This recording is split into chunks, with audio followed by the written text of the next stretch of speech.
The word jihad is mentioned in the Quran about 41 times. The words mercy, peace, and compassion are mentioned about 355 times. Yes, come in. Come on in, Riaz. Sit down, please. Contrary to popular belief in most Western cultures, Islam is a religion that preaches peace and tolerance. Yes, Patricia.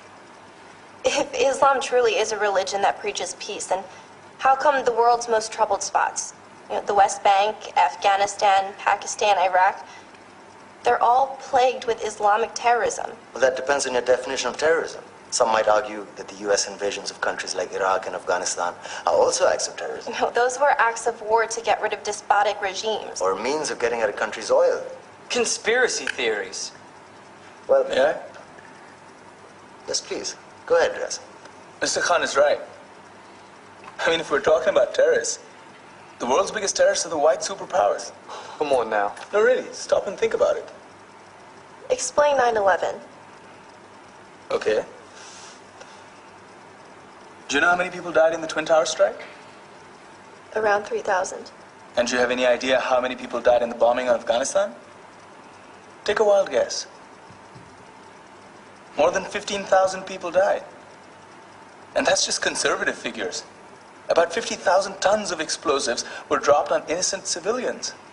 Men, women, children. Yeah, but that was because of the Taliban.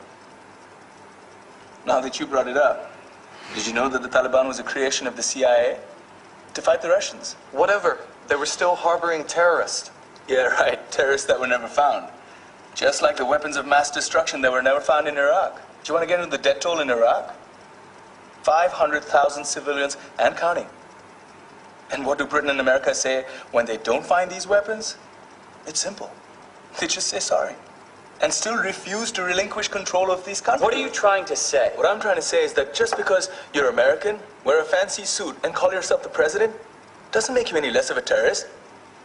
I'm saying that if you don't stop meddling in other people's countries, you will face a backlash. If Muslims like you feel that way, then why don't you get out of our country? We will. As soon as you promise to leave ours.